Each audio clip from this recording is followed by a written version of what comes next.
ఆత్మధర్మము సమస్త ధర్మములకు ఆధారం. ధర్మజ్యోతి స్వతంత్రమైనది.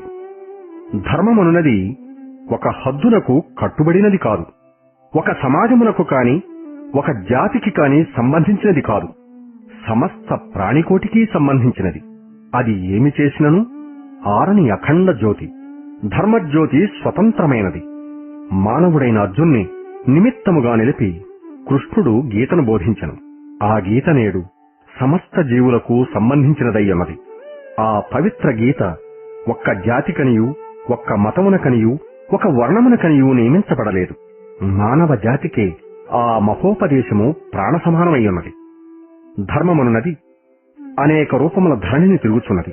మనుధర్మము, వర్ణధర్మము, గృహస్థ ధర్మము, వానప్రస్థ ధర్మము, సన్యాస ధర్మము, బ్రహ్మచర్య ధర్మము అని అనేక రీతులుగా ఆచరించుచున్నారు. అయితే అవి ఆచార ధర్మములు మాత్రమే కాని నే తెలుపునది అంతరాత్మ ధర్మము, ఆత్మధర్మము. పై ఆచార ధర్మములు దేహధర్మములు, ప్రకృతి ధర్మములు. అయితే అట్టి ధర్మములను ఆచరించు దేహమే స్థిరము కాదు, ప్రకృతియే సత్యము కాదు. ఇక ఆ ధర్మములు స్థిరమా? వాని సారము సత్యమా? అస్థిరమున స్థిరమెట్లు చిక్కును, అసత్యమున సత్యమెట్లు కనిపించును? స్థిరమునందే స్థిరము, సత్యమునందే సత్యము లభించును కాని అంధకారమున ప్రకాశము చుట్టిన అంధకారం ఎక్కడుండును? రాయిని దేవునిగా తలంచటము నిజమైన ధర్మము. అట్లే ప్రకృతి సంబంధమైన ప్రవర్తనములలోని ధర్మము మానవునకు ప్రధానమైనను దానిని ఆత్మార్థ సంబంధమైన ధర్మముతో చేర్చి అనుసరించిన అంతర్బహదృష్టిలో ఒకే ఆత్మధర్మమును అనుభవించవచ్చును కదా.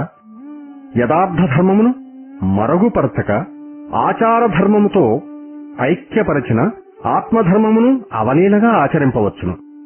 దేవుణ్ణి రాయి చేయటమే ఇప్పటి దృష్టిలోనున్న ఆచారము. కాని అది సత్యమెట్లగును? రాయిని దేవునిగా తలంచటము నిజమైన ధర్మం ఎట్లనా? దేవుని సాకార రూపంపై లక్ష్యమును లగ్నపరచి ఆ రూపమును రాతిలో నిర్మించిన రాయి మరుగై దేవుడు సాక్షాత్కరించును గదా. అట్లే యథార్థ ఆత్మధర్మమును లక్ష్యమునందుంచుకుని ప్రకృతి సంబంధమైన ఆచార ధర్మకరములను ఆచరించిన అంతరార్థము మారదు కదా, ఆత్మధర్మము ఆరదు కదా. అట్టి స్వతంత్రమైన సర్వవ్యాపకమైన సర్వభూతాంతరాత్మకమైన సర్వేశ్వరుని సాకార రూపమును ఒక ఆకారమున ఎట్లు దర్శించగలుగుతున్నామో అట్లే సర్వవ్యాపకమైన సర్వజన సమానమైన స్వాతంత్ర్య స్వరూపమైన ధర్మమును మనం ఆచరించు భౌతికమైన కార్యములందు దర్శించుట, ఆచరించుట ఎందుకు సాధ్యము కాదు? సాధ్యము కానటువంటి నిరర్ధక కార్యములెన్నియో సల్పి అశాంతిని అనుభవించటలేదా? సార్థకమైన ధర్మమును ఆచరించి శాంతిని పొందుట సాధ్యము కాదా? విషయేంద్రియ కింకరత్వమే అసలైన బానిసత్వము. స్వతంత్రుడగుట నీ జన్మ హక్కు, కాని అస్వతంత్రుడగుట కాదు. స్వతంత్ర రూపమైన ధర్మమును ఆచరించినప్పుడే నీవు స్వతంత్రుడవు. కాని లేకున్న అస్వతంత్రుడవే. ధర్మము స్వతంత్ర స్వరూపమన్న కొంతమంది శంకింతురు. ఇప్పుడు లోకమనుకుని దృష్టిలో మాత్రం నీవు స్వతంత్రుడవు కావు. స్వాతంత్ర్య రూపము సరిగా తెలియకయే ఒక రకమైన బానిసత్వమునకు స్వాతంత్రమనియు వేరొక రకమైన బానిసత్వమునకు అస్వాతంత్ర్యమనియు పేర్లు పెట్టి పిలుచుతున్నారు. నిజమైన స్వాతంత్ర్యము దేహభ్రాంతిరహితమైన ఆత్మధర్మమే. ఈ సత్యదృష్టిలో బానిసత్వము నుండి తప్పించుకున్నవారు బానిసతనము రూపంలో తేడా తప్ప దేహదృష్టితో దేహ తాదాత్మ్యంతో చేసే పని అంతా ఏదో ఒక రకమైన బానిసతనమే. దేహభ్రాంతి విషయేంద్రియ కింకరత్వమే అసలైన బానిసత్వము. దీనిని తప్పించుకొనగలవాడే నిజమైన స్వతంత్రుడు. అదే నిజమైన ధర్మము. అట్టి ధర్మమును దృష్టి ఎందుంచుకొని సంచరించువాడే ముక్త పురుషుడు. ముక్త పురుషుడు కాగోరు వారెల్లరూ పై ధర్మమును పొందవలెను. ఇట్టి ధర్మమును పొందకుండుటకు మూలము తనను తాను బానిసగా చేసుకోవటమే. తనను తాను బంధించుకొనిదే ఎవరూ తనను బంధించలేరు.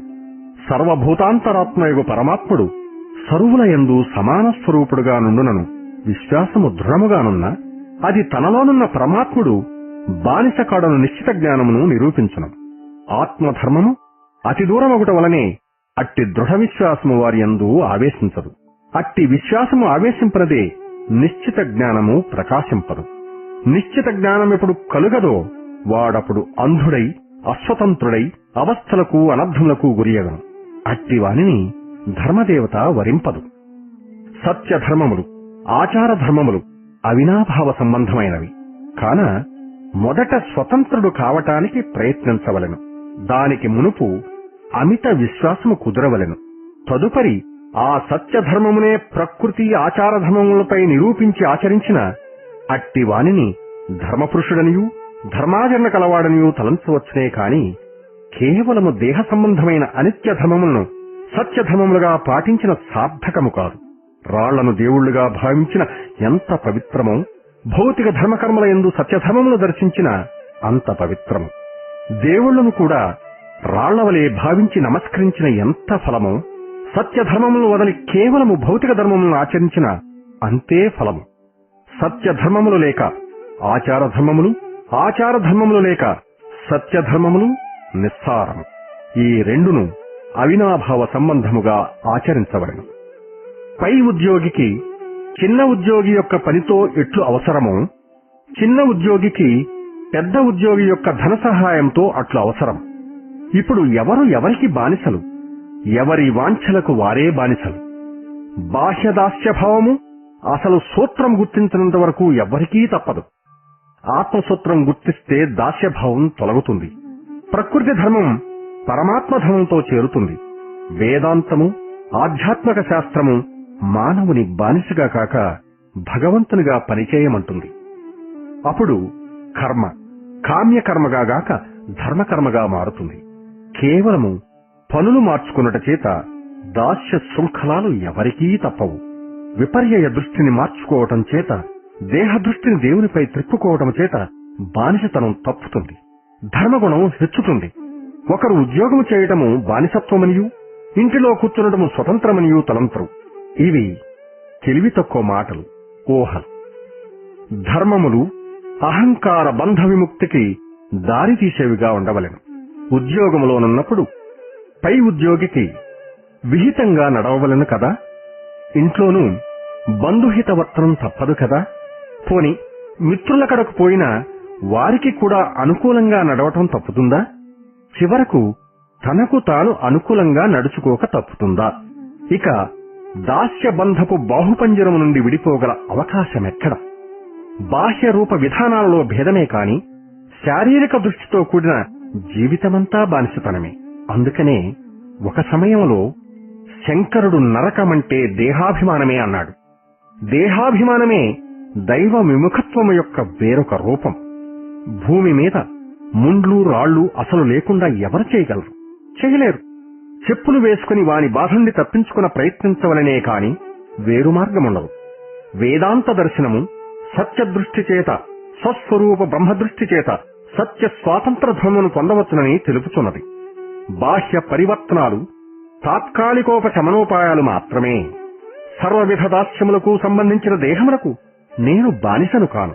ఈ దేహము నా బానిస, నేను సర్వనియంతను, ముక్తి స్వరూపుడను అనే నిత్య సద్భావనతో ఎవడు అహంభావాన్ని కాలరాస్తాడో అతడే విముక్తుడు. ధర్మములు అహంకార బంధ విముక్తికి దారితీసేవిగా నుండవలెను. ధర్మము అహంకార వికార ప్రేరితము కాకూడదు. ఇదే సూత్రము, ఇదే స్వాతంత్ర్యం. పరమాత్మతో సంయోగానుభూతి పొందటమే నిజమైన ధర్మం. ఒకడు కొడుకు దగ్గర సుఖము లేదని కూతురు దగ్గరికి పోతాడనుకోండి. ఇది స్వాతంత్ర్య ప్రాప్తికి మార్గము కాదు. ఇవి అహంకారమునకు చేసే రకరకపు ఉపచారములు మాత్రమే. ఇంద్రియ సుఖములకని ఇల్లు వీడుట ధర్మం కాదు. ఈశ్వర సుఖమునకు, ఈశ్వరానందమునకు, ఈశ్వర చింతనకు ఇల్లు కాని మరేమైనా సరే విడవవచ్చును. విముక్తి స్వరూపుడైన పరమాత్మతో సంయోగానుభూతి పొందటమే నిజమైన ధర్మము, నిజమైన విముక్తి. అట్టివానిని చెరసాలలు సహితమూ బంధింపలేవు. దేహానికి బానిసలైన వారిని ఎండిన పోచ కూడా కాలపాశమై బంధిస్తుంది. ఆత్మ నిమగ్నత, అంతర్ముఖీనత, స్వస్వరూపనిష్ట బ్రహ్మజ్ఞానము ఈ 4 నిజమైన ధర్మములు. స్వాతంత్ర్యమును ప్రసాదించినవి ఇవియే. ఈ భౌతిక దేహాచరణయందు వేరుపేర్లు పెట్టబడి అంతర్ధర్మమును వీని యందు మిర్చి ఆచరించుటకై సత్యము, శాంతము, ప్రేమ, అహింస అను 4 రూపములు ధరించి చరించుచున్నవి. ప్రతి కార్యమందు, ప్రతి తలంపునందు, ప్రతి విషయమునందు ఈ 4 మహాసిద్ధాంతములను పాటించుటే ఇప్పటి అప్పటి ధర్మమునకు సూత్రమగును. నేటి సత్య ప్రేమ, శాంతి, అహింసలే ఆనాటి ఆత్మ నిమగ్నత, అంతర్ముఖీనత, స్వస్వరూపనిష్ఠ బ్రహ్మజ్ఞానము. రెండింటి యందు ధర్మము ఒకటిగానే ఏకరూపమును పొందవలెను. అట్లుండిన అది ఆత్మధర్మమనబడును.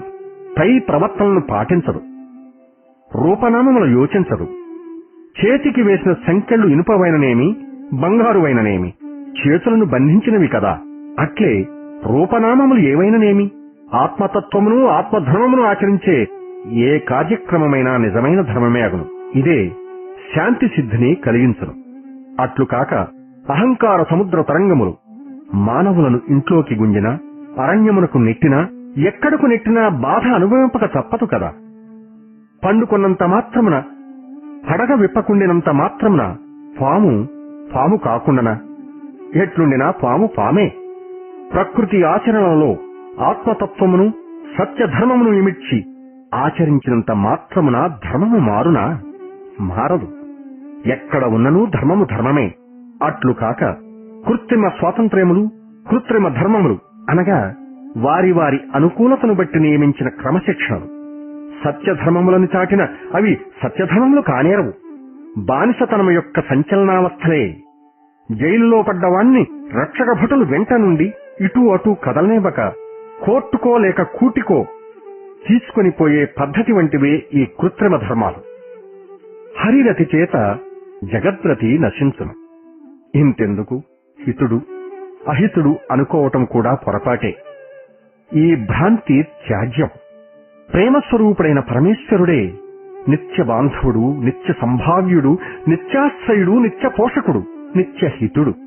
దీనిని గ్రహించి అనుభవించడము జ్ఞానమయ ధర్మమయ జీవనము. ఈ మూలసూత్రములను విడిచి బయటి మార్పుల మీద ఎక్కువ ఆధారపడటం వలన లక్ష్యము సిద్ధించుటలేదు. హరిరతి చేత జగద్రతి నశించును. పై ఆకాశము చూస్తూ భూమి కనిపించలేదనచో ఇట్లు కనిపించును. భూమిపై చూస్తూ కూడా ఆ భూమిపై పై ఆకాశ ప్రతిబింబ రూపమును తెలిపించు జలమును ఆధారముగా తీసుకున్న లోని భూమి, పై ఆకాశము రెండునూ కనిపించును. అట్లే ఆత్మతత్వమైన సత్యధర్మముల వెంట మానవులు నడుచుకొనవలెనన్న ప్రకృతిపై ఆచరించు కర్మలయందు సత్యధర్మముల ప్రతిబింబమును నిరూపించినట్టి జ్ఞానమును ఆధారముగా తీసుకున్న ఆత్మధర్మమును, భౌతిక ధర్మమును అనగా హరిరతిని, జగద్రతిని రెండింటినీ అనుభవించవచ్చు. అయితే లక్ష్యాన్ని మార్చకూడదు. అనగా భావాన్ని, సారాన్ని మార్చకూడదు.